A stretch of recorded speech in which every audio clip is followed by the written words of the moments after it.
Welcome all to our Emerging Issues webinar. Our presentation today, Cannabis 2.0, and the liability risks of novel psychoactive substances. I'm psyched to see everyone on the call, and we are just about to kick things off.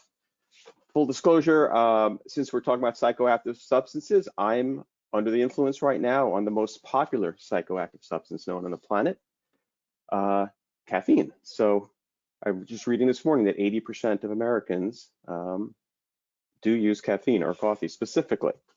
Anyway, moving along, I'm your host, Andy Blancher, and I lead our Emerging Issues team here at Verisk. As always, I will begin with our policy statement. The policy of Verisk Analytics and subsidiary companies is to comply in all respects with federal and state antitrust laws. With this in mind, we want to mention that during all seminars held under our auspices, this policy prohibits discussion of certain topics. Because we want to avoid even the appearance of antitrust violation, we go beyond the letter of the law and we will not discuss any matter that violates the spirit of the antitrust laws or could be perceived as doing so. A copy of our policy statement on discussion at meetings can be found at verisk.com/statement. And with us on the call is Verisk attorney Jake Downey. Jake, would you like to introduce yourself and offer any guidance? Yeah, thanks, Andy. I'm also on 2 cups of coffee this morning, so ready to go here. My name is Jake Downey, in-house counsel here at Verisk, and my role today at this meeting is to make sure we abide by our policy statement, which you guys see. It's company policy to comply in all respects with federal and state antitrust laws. We ask that participants today not discuss the specific corporate policies or intentions of any insurer, including those of their own company or of their competitors. These restrictions also apply to any questions, comments that are submitted through the chat feature, and of course our presenters' responses to them.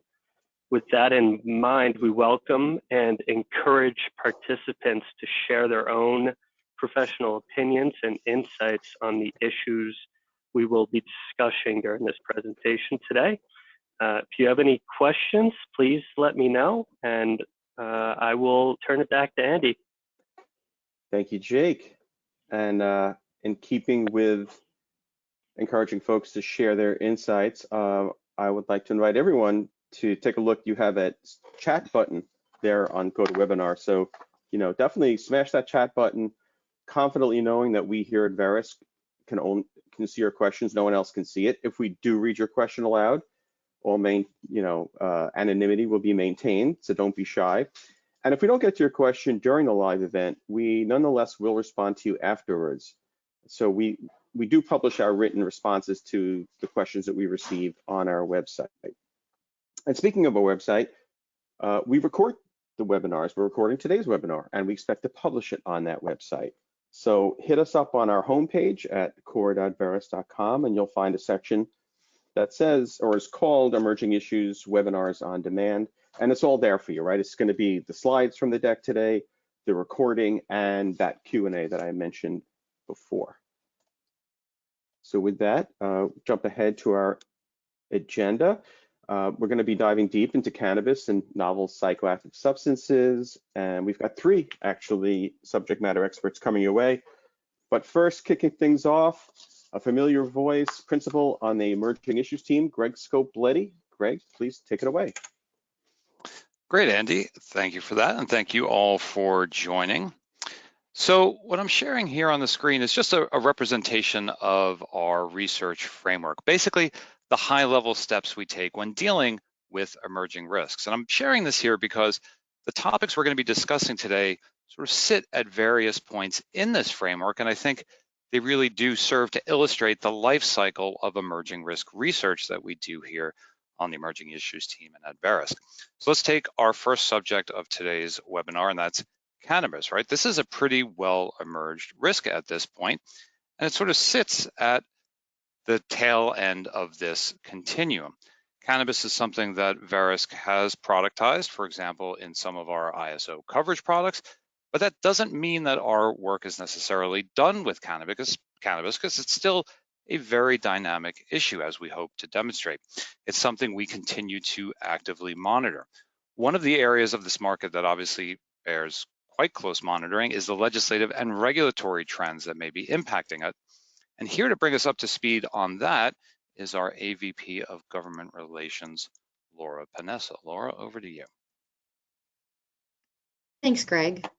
I'm going to start actually with just a very brief history of cannabis here. And as you can see on the slide, it actually goes back probably a bit further than most of us even realized, with Oregon becoming the first state to decriminalize cannabis way back in 1973. We then have, quite a few years later, California becoming the first state to legalize medical cannabis with the approval of Prop 215 in 1996. And then again, quite a few years going by before 2012, when Colorado and Washington become the first two states to legalize the recreational use of cannabis, and Massachusetts approves a ballot measure to legalize medical cannabis. To date, there are 24 states and the District of Columbia that have legalized recreational cannabis, while medical cannabis is legal in 40 states. So looking now to current day in 2024, 16 states proposed legislation to legalize and regulate adult use of marijuana in 2024. Interestingly enough, none of those passed. We also had some ballot measures in 2024, with voters in 5 states voting on whether to legalize cannabis in some form, with only one of those passing. In Florida, nearly 56% of voters approved Amendment 3 to legalize adult use cannabis, but the measure failed to achieve the required 60% of votes necessary to amend the state's constitution. Adult use cannabis legislation measures also failed to garner majority support in North Dakota and South Dakota, while voters in Arkansas were allowed to vote in favor of expanding the state's existing medical cannabis program. The state Supreme Court ruled prior to the election that the votes could not be counted. That leaves us with Nebraska, the only state to approve a cannabis legalization measure, and Nebraska became the 39th state to legalize cannabis for medical use. We also have had some bills proposed in 2025, 7 states so far with more expected. Those states include Hawaii, Indiana, Kentucky, New Hampshire, Tennessee, Texas, and Mississippi. Interestingly enough, the Mississippi bills both died in committee without receiving a hearing, so only 6 currently active. Moving on to some federal cannabis efforts, former President Biden's administration had proposed removing marijuana from the list of Schedule I controlled substances and making it a Schedule III drug, a category that acknowledges medical benefits. Along with its implications for potential markets and consumers, the move would boost medical research into cannabis. There are several ongoing court actions related to this rescheduling. And just 2 months before the presidential election, now President Trump issued a statement largely aligning himself with the Biden administration, where he affirmed that he supports legalizing the recreational use of marijuana. Trump said he would vote yes on Florida's recreational cannabis ballot question. Of course, as I mentioned earlier, that proposed amendment fell short of its 60% threshold. And Trump also suggested that Biden's cannabis policy might remain intact. Quote, "As president, we will continue to focus on research to unlock the medical uses of marijuana to a Schedule III drug and work with Congress to pass common sense laws, including safe banking for state authorized companies," Trump said. The Safer Banking Act is expected to be filed again this session, but that introduction does not really appear to be imminent, as some reports have suggested. The act would provide a safe harbor protection to financial institutions, lenders, insurers, and others serving the industry.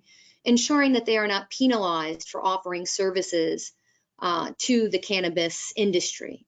The Safer Banking Act not only addresses banking and insurance, but also extends protection to mortgage lending, payment processing, and more, aiming to normalize financial transactions for cannabis businesses and potentially stimulate significant industry growth.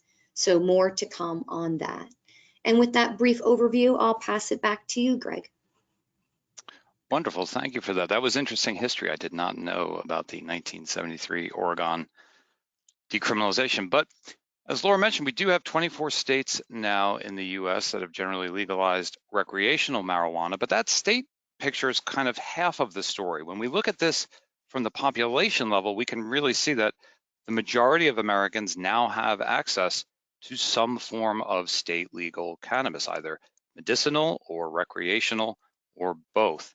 And the effect of that has been to create this multi-billion-dollar industry. Now, by way of comparison, that 28.8 billion market value for the cannabis industry, that's about $8 billion short of the market for distilled spirits, so whiskey, gin, vodka.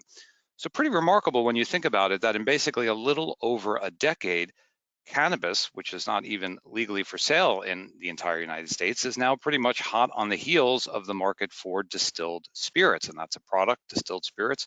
It's been legal for almost a century now, following the end of Prohibition. The other consequence of our evolving laws has been that health researchers now have expanded access to study the potential health impacts of marijuana. And over the past 2 years, we've really seen a surge in this kind of work. And I've really just focused on a few high-level takeaways here from some of that research, but I think there's a couple of things that we can highlight here. First, it does appear to be the case that whatever popular perception of marijuana may exist out there as this being an essentially harmless substance, that may be a perception based on a marijuana product that may not really exist anymore. Today's marijuana, at least that in the hands of the health researchers, that appears to be a significantly more potent product.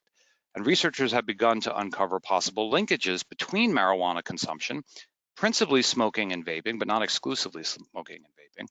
They've been linking that to a range of potential health harms, and you can see a few of them here. I just want to highlight quickly these mental health concerns. There was just a study published earlier this month from the University of Ottawa. They found that there was a nearly 3-fold increase in the number of schizophrenia cases associated with marijuana use following the legalization of cannabis in Ontario, Canada. And this potency issue that I highlighted here, potency figures prominently in some of the growing litigation that we are now starting to see in the cannabis market. I'm going to speak to that a bit more in depth in a minute.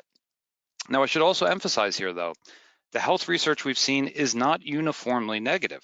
There have been promising studies as well on the possible impacts of medical marijuana. So, for example, researchers studying medical marijuana patients over the age of 65 found that cannabis consumption among this group was linked to, quote, a significant improvement across all measures of well-being, unquote. And in what might be best described as a counterintuitive finding, researchers who were examining mice brains found that if you gave these mice low doses of delta-9 THC, and delta-9 THC, that's the psychoactive molecule in marijuana, it's the thing responsible for getting you high.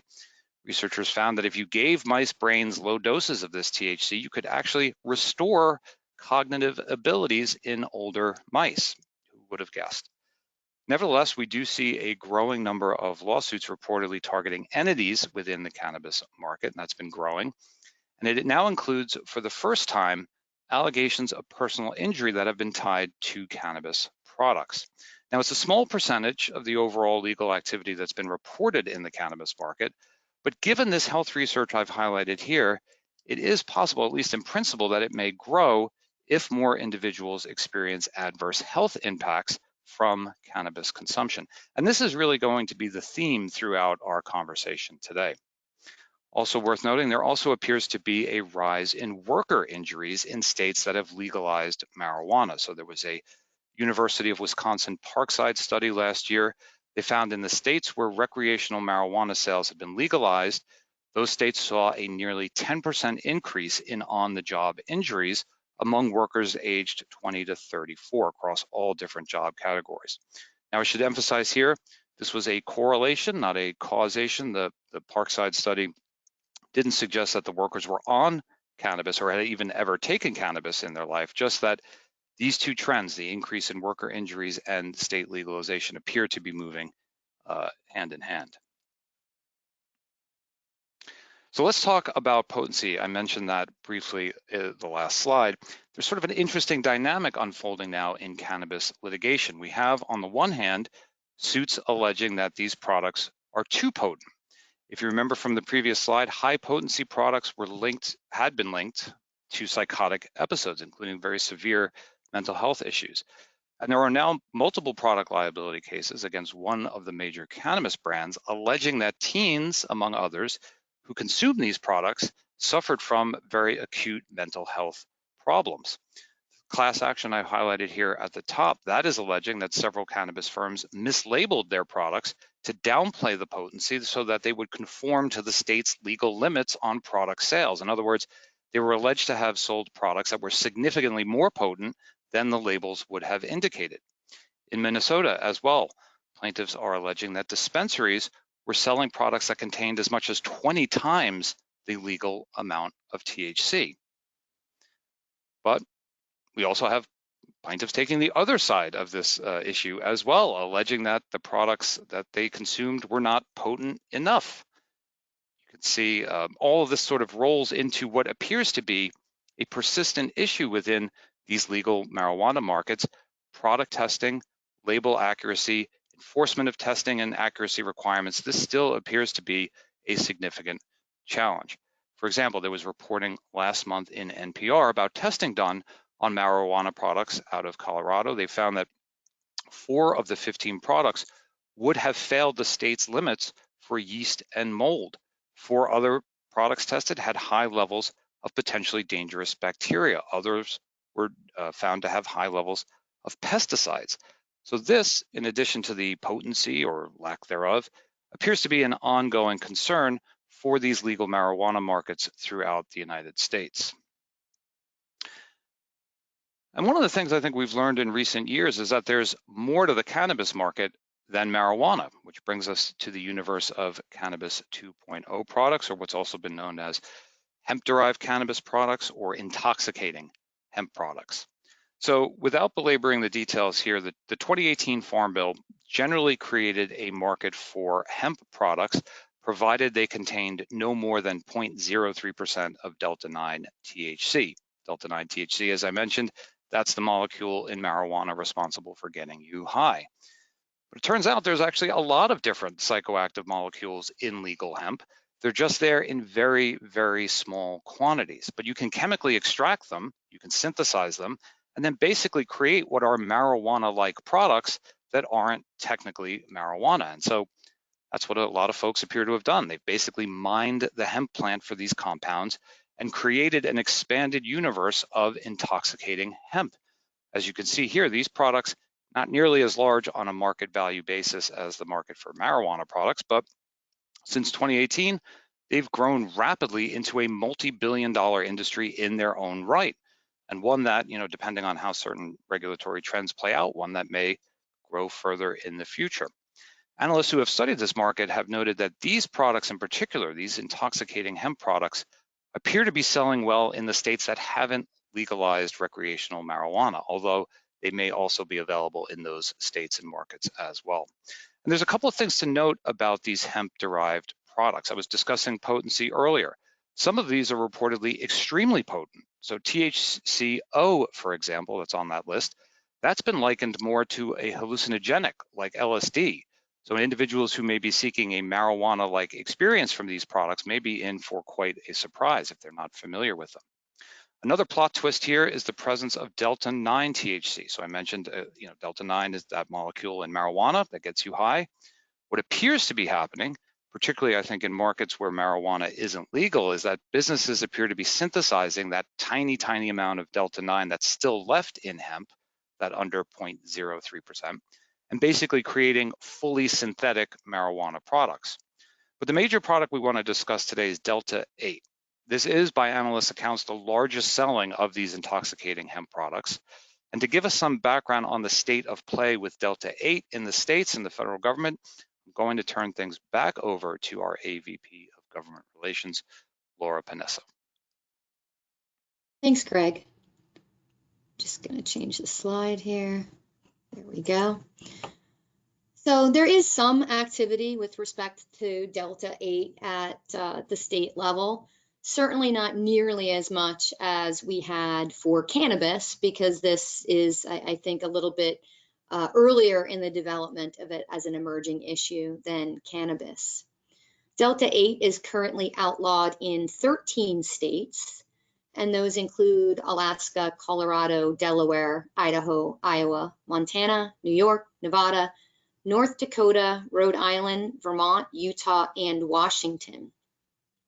In addition, a number of states have regulated or restricted Delta 8, so not quite a ban, and those states include Arizona, Arkansas, California, Connecticut, Kentucky, Mississippi, Michigan, and New Jersey. So a number of states that have either outlawed or restricted or regulated the use of Delta 8. Then I'm just going to talk a little bit about the Farm Bill. I know that Greg mentioned the 2018 Farm Bill legalizing hemp and how exactly that bill defined hemp. But the FDA also continues to assert that products containing cannabis and cannabis-derived compounds, including CBD, I kept trying to pronounce that when I was practicing, but not so good, and THC derivatives, as well as other cannabinoids, remain under its jurisdiction, and that it is unlawful under the Federal Food, Drug, and Cosmetic Act to introduce food containing added CBD or THC into interstate commerce, or to market CBD or THC products as or in dietary supplements, regardless of whether the substances are hemp derived. So a little bit of friction there. And then just an added note, it's kind of too early to tell when the Farm Bill may be introduced and what would be included.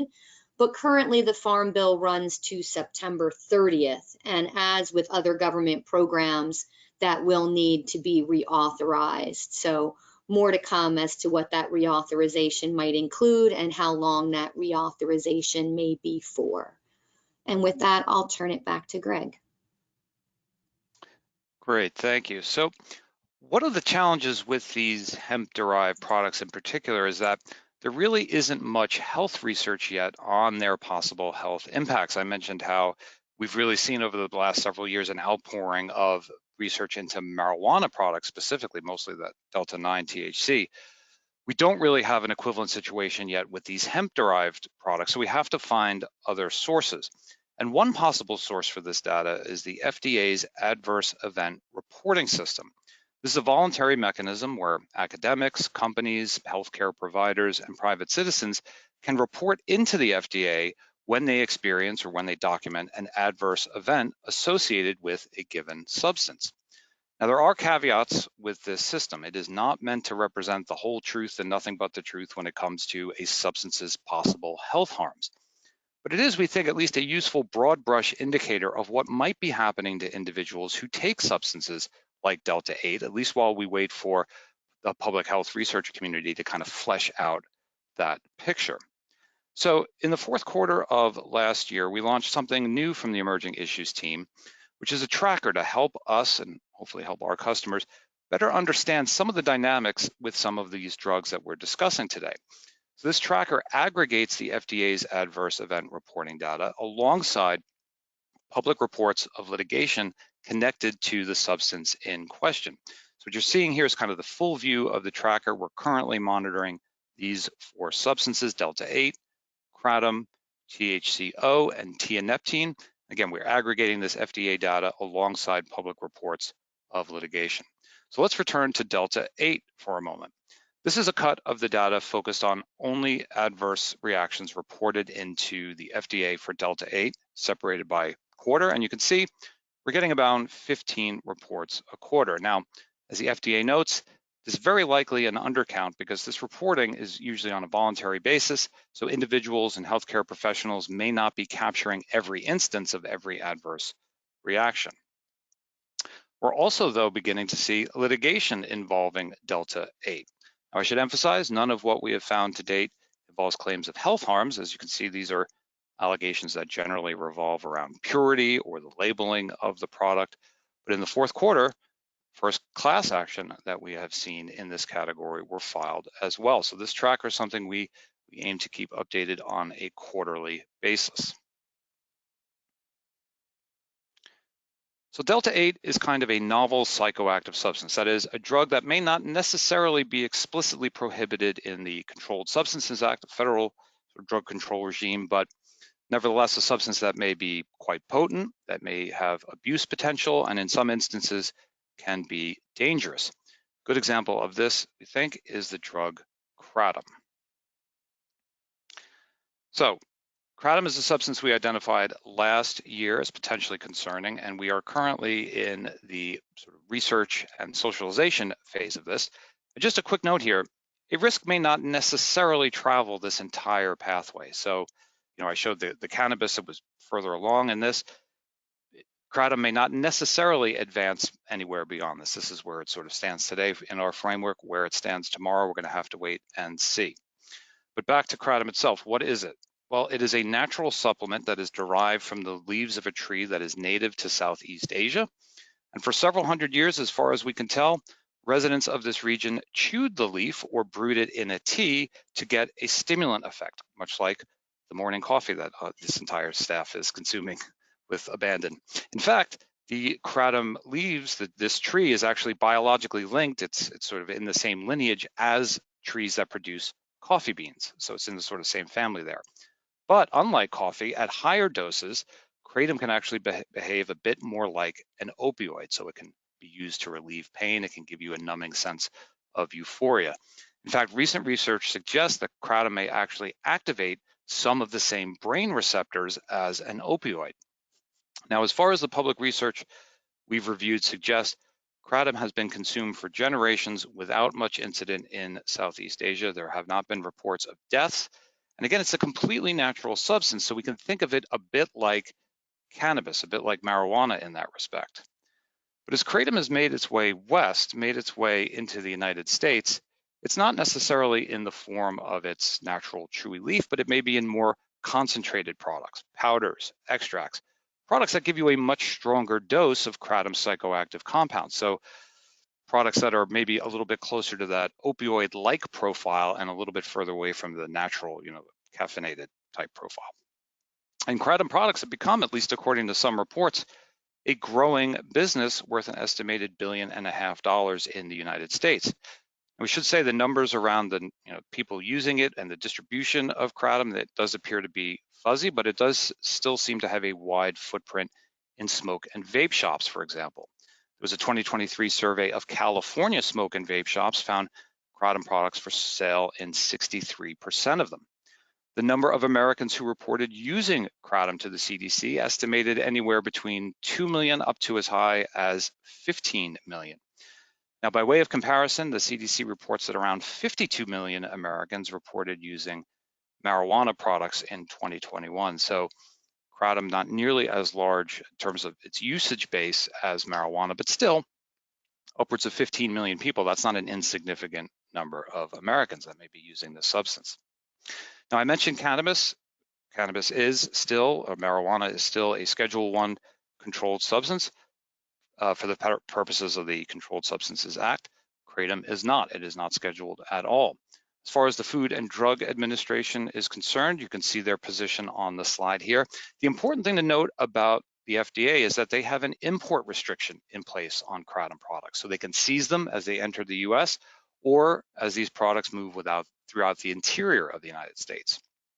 At the state level, we do have more of a mixed picture. According to the Congressional Research Service, 6 states have bans on kratom's intoxicating compounds, but some 16 other states have laws that generally regulate some aspect of kratom sale, essentially creating legal markets for the distribution, possession, sale of kratom. In the other 28, It's kind of operating under a gray area. And there definitely seems to be a lot more state activity here. You know, our tireless government relations team has been looking into this for us. They noted that 17 states have introduced one or more bills related to kratom in just this year. That's already outpacing the number of states that have introduced kratom-related bills in 2024. So a lot of interest at the state level for sure in kratom. Now, when I shared our tracker for Delta 8, I showed you a view of all the adverse events ranging from, you know, the maybe not as severe up to very severe. Kratom, as I mentioned, significantly more potent, or at least it can be, and it has been linked to thousands of deaths across the United States since 2020 in media reporting. So this is just a view of kratom-linked deaths reported into the FDA since the first quarter of 2024. And you can see there has already been over 150 of them. So we do know that kratom in some cases may take a very terrible human toll. And in the more narrow lens that we need to take when viewing these deaths, these are also incidents that appear to be beginning to generate litigation against entities within the kratom supply chain. So just 2 awards we noted last year, but one of them you could see here, $11.6 million.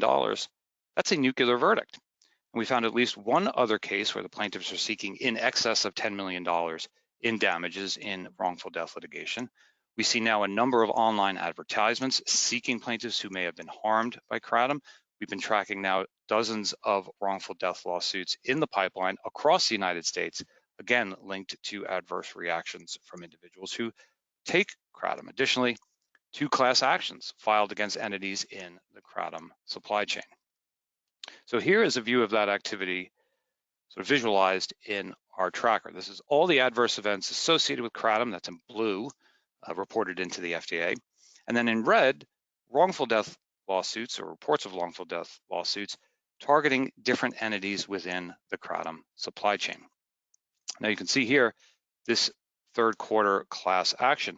I mentioned how kratom triggers some of the same brain receptors as an opioid, and there are concerns, and at least in this case, an explicit allegation in this case, that kratom may have a very high abuse potential. It may be addictive, at least in the potent form that may be sold throughout the United States.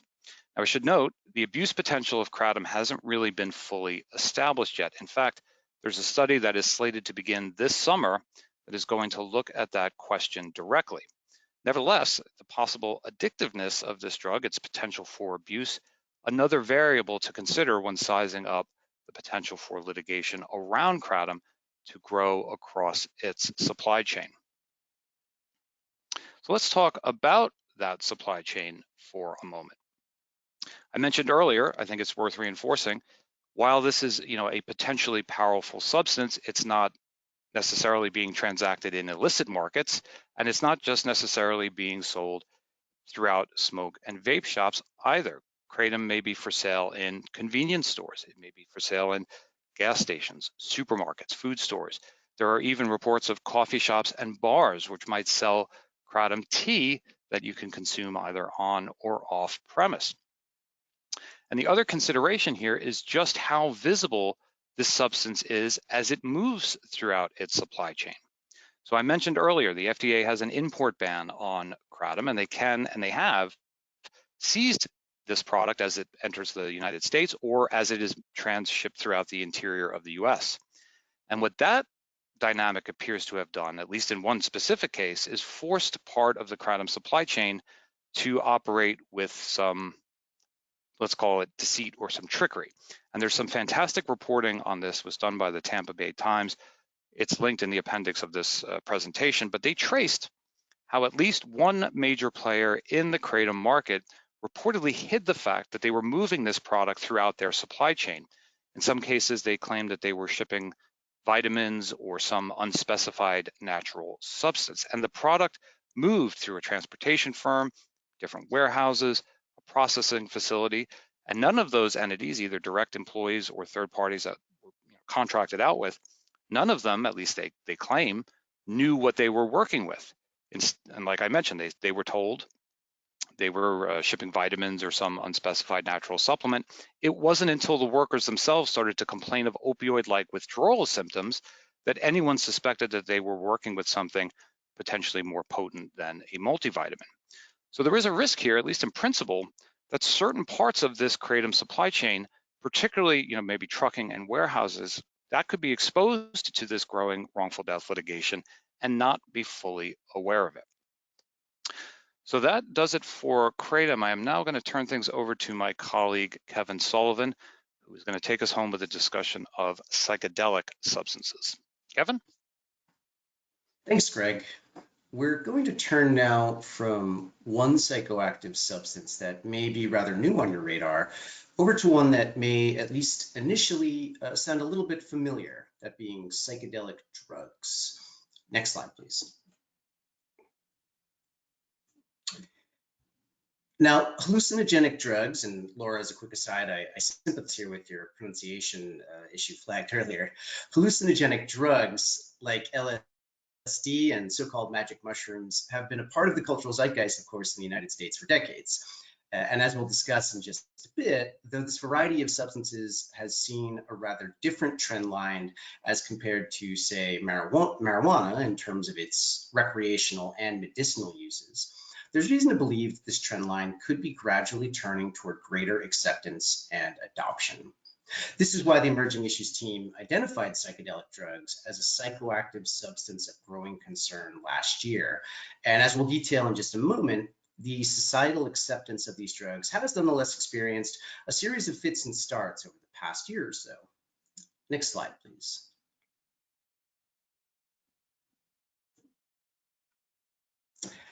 As many of you may already be aware, the botanic origins of hallucinogenic drugs, from the ergot fungus that enables the production of LSD to the sassafras oil used to make ecstasy, can be, in many cases, found all around us. Indigenous communities and cultures across North America, for example, have used plants containing naturally occurring psychedelic properties for centuries, of course. Fast forward a few hundred years or so, and talk of psychedelic drugs may, for some of us in attendance, evoke images of Woodstock or perhaps the Beatles. This association is important, and as we'll discuss in a bit, played no small part in forming current perceptions on these drugs. There's evidence to suggest, however, that this broader public attitude may be changing in the case of drugs such as psilocybin. Psilocybin mushrooms, a naturally occurring chemical obtained from certain types of fresh and dried mushrooms, can be found throughout North and South America, and is arguably having, as they say, a little bit of a moment, at least in distilled microdosed form. Two papers published last year provided some light on the increasing American appetite for microdosed mushrooms.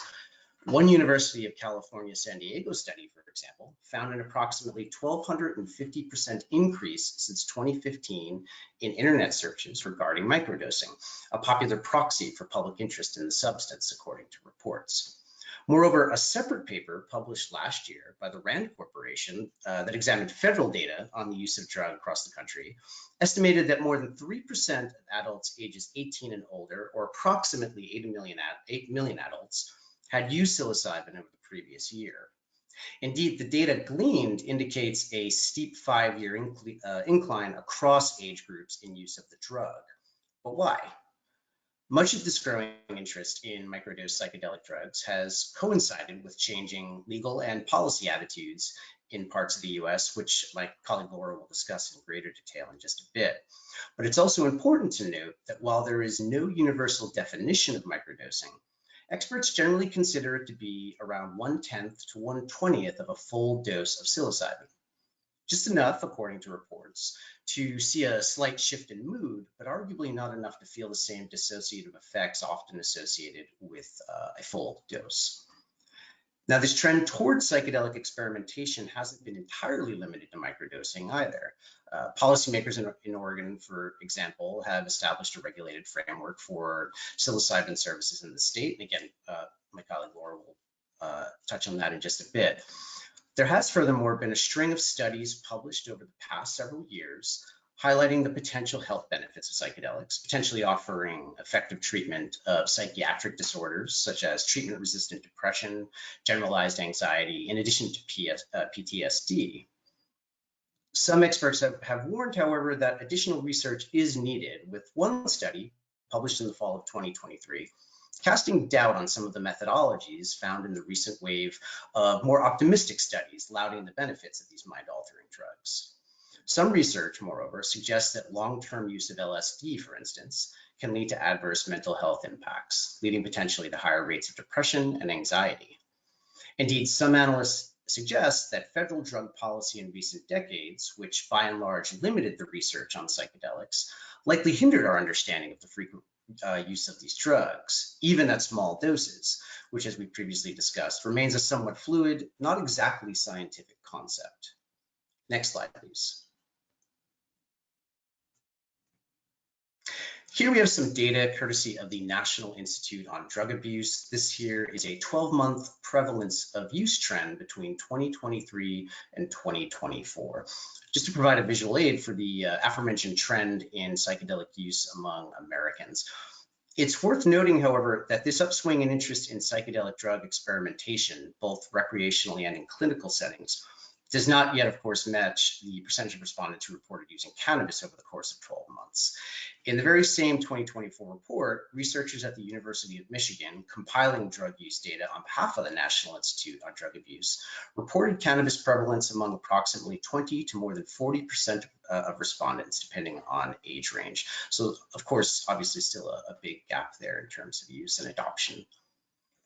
And as we discussed moments ago, this gradual but noteworthy shift in public sentiment on psychedelics has coincided with shifts in public policy. Here now to walk us through the current legal landscape on these drugs is my colleague, Laura Panesso. Laura? Thanks, Kevin. So I'm going to talk a little bit about the current landscape related to psychedelics. As Kevin mentioned, Oregon has decriminalized psychedelics, as well as Colorado. Interestingly, a number of specific cities have also decriminalized psychedelics, including Detroit, Seattle, and San Francisco. And legislation to legalize and/or decriminalize psychedelics has been introduced over the last several years in over 35 jurisdictions, so not a small number. Many are aimed at the potential therapeutic use of these substances. A couple of notable bills and court cases include a 2024 decision in Alaska. The Alaska State Legislature passed House Bill 228, an act establishing the Alaska Task Force for the Regulation of Psychedelic Medicines approved by the United States Food and Drug Administration, as well as providing an effective date. The task force is composed of various stakeholders, including government officials, healthcare professionals, and community representatives. And the task force will prepare for the potential medicalization of psychedelic substances. In Georgia, state lawmakers have proposed the formation of a committee to investigate psilocybin-assisted therapy. In Iowa, legislation has been introduced to decriminalize and legalize psilocybin, and separately to decriminalize certain psychedelics for patients with life-threatening illnesses. In Maryland, both chambers of the Maryland General Assembly have considered bills that would decriminalize possession of several controlled substances. In New Hampshire, under a state Supreme Court case, the use of certain psychedelics may be protected under the New Hampshire state constitution if it properly qualifies as a religious practice. And in New Mexico, growing fresh psilocybin mushrooms is not illegal drug manufacturing, following a state court of appeals case. And in Pennsylvania, legislation has been introduced to promote research into the therapeutic potential of psilocybin mushrooms for PTSD and other mental health conditions. Lastly, I'll mention Vermont, where legislation has been introduced to decriminalize certain entheogenic plants and fungi, and separately to decriminalize personal use and possession of certain scheduled drugs. And in 2025, just since the start of this legislative session, more than 36 psychedelic-related bills have been introduced across more than a dozen states, including Massachusetts, New Hampshire, Rhode Island, New York, Connecticut, Virginia, Missouri, Indiana, Illinois, Colorado, Iowa, Oregon, Washington, and New Mexico, so really scattered throughout the country. And the focus of these bills vary from decriminalization to creation of state-regulated programs, state funding of psychedelic research, as well as others. So we anticipate a lot of activity on this topic in the coming year. And then lastly, I'll just mention a couple of ballot initiatives, mostly which were voted down. In 2024, Massachusetts voters rejected question 4, the ballot measure that proposed decriminalizing the use of psychedelic substances for people older than 21 and allowing people to grow the hallucinogens at home. Also in 2024 in Oregon, psilocybin bans passed in all but one of the 17 Oregon jurisdictions that floated the idea. The only area that the measure passed in, therefore not banning psilocybin, was Nehalem, a tiny community of under 300 people. Interestingly, when Oregon voters established the country's first state-regulated psilocybin program back in 2020, they included the ability for cities and counties to opt out. 2 years ago, 25 counties and 26 towns banned psilocybin in the 2022 election. So this ban continues to evolve at the local level. And with that, I'll pass it back to my colleague, Kevin.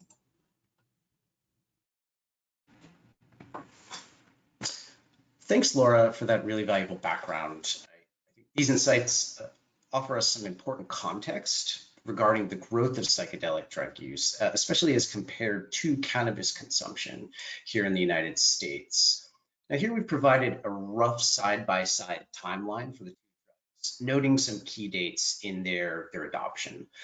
Though cannabis has seen a shift toward legalization at the state level, the same cannot be said exactly of psychedelics. Just last year, the FDA declined to approve the use of MDMA for the treatment of post-traumatic stress disorder, perhaps more commonly known by its street names of Molly or ecstasy. This after a 2017 designation by the FDA had designated the drug as a breakthrough therapy drug for treatment of the ailment. The administration's decision came on the heels of findings released last June by an independent advisory committee that raised concerns over the integrity of specific trials that had been up for review and possible bias in efficacy data. And just this past fall, as Laura discussed a little earlier, communities across Oregon, where the psilocybin use was first legalized for therapeutic use, voted to scale back the use of that access to that drug. Now, this push and pull on psychedelics policy raises some interesting similarities and distinctions between these two drugs. As I noted here, in both cases, state experimentation and adoption has led the way. However, psychedelic use, as data reveals, remains far more casual and defined than the use of cannabis-based products. Indeed, while a growing body of research has raised red flags regarding the addictive properties of THC, and my colleague Greg spoke just a little earlier about the potency of many of the products, THC products that are on the market today. The same has not been entirely true of mind-altering drugs, though once again, it's really valuable to point out that studies and analysts suggest that there is simply not enough reliable data to date to work with to truly understand the full and total impact of these drugs. Next slide, please.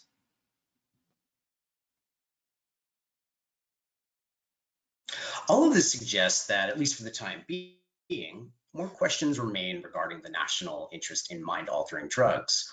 And while the full scope of potential industry risks may continue to either expand or shrink alongside changing federal and state regulatory activity, in addition to shifting public attitudes towards psychedelics, there exists today a variety of potential concerns.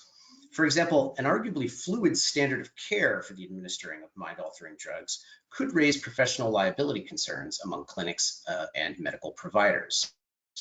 In one case noted here regarding the drug ketamine, a malpractice lawsuit was brought against a physician who administered ketamine therapy to a patient who had been suffering from depression. That patient later died. The physician was ultimately not held liable, but this case does display the potential ambiguities surrounding the administration of some psychedelic drugs, even in clinical settings. Furthermore, poor understanding of product ingredients and potency may also lead to potential product liability. Last year, one manufacturer of mushroom edibles was forced by federal regulators to recall all of their mushroom products following reports of severe acute illnesses and other adverse effects following consumption of these supposedly mushroom-based products.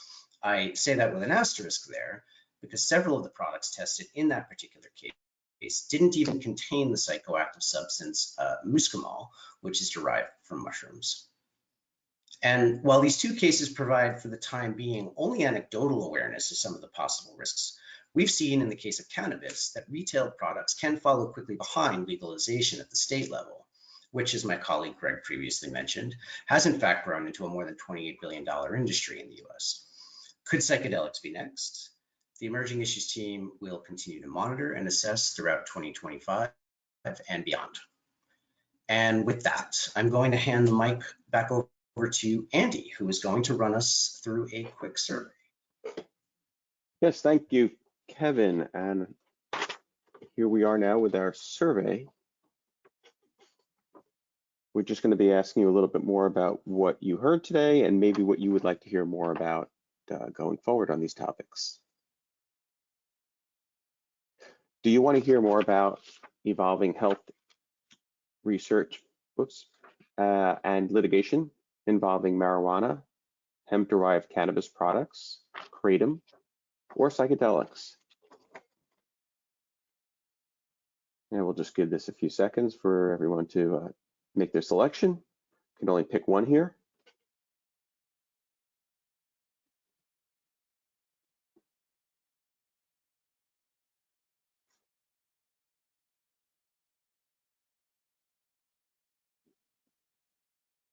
Share whenever you're ready. I think we can probably put the results up. Sorry, we're short on time, so everyone's got to try to make their selections quickly. Looks like hemp-derived cannabis products came in first, followed by marijuana, and a very, very close tie at the end there between kratom and psychedelics. So thank you for that, and we use this information to help guide our research going forward. We appreciate that. Moving ahead, it is late February, wow. And that means only one thing, the Emerging Issues Bracket Challenge. We are officially in bracket season. Our challenge is now live on core.veris.com. As a matter of fact, if you go to core.veris.com, the very first thing you see on the top of the page is the bracket. So you have no excuse, just go to core.veris.com and make your selections. If you haven't heard of this before, we've been doing it for 12 years now. Wow. The challenge is basically our kind of lighthearted way to survey the industry and get a better understanding of what emerging risks are top of mind. Last year, if you recall, Gen AI was the top pick. Will history repeat itself? Well, only you can decide. So please head on over to core.veris.com and make your selections. And here's a QR code if you want to use that to get to the webinar. To the bracket challenge. Also, I should mention, stay tuned. We're going to be announcing the results in early April. Our dedicated team of emerging issues professionals is always digging deep and researching and toiling away to bring you new content all the time, like at this webinar, right? As evidence, we recently launched our interactive third-party litigation funding tracker and map. We're also introducing new audio content on interviews, honestly, all the time those are coming in.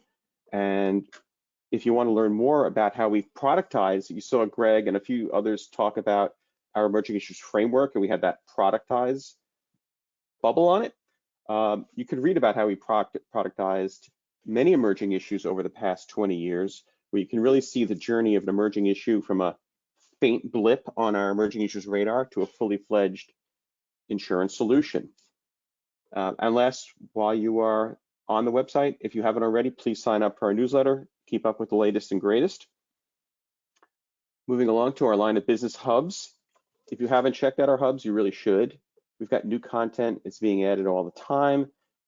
We just dropped recently an executive insights report on business owners on BOP. So be sure to go by there and check it out. And the Cyber Hub is relatively new too, and we're adding to that all the time.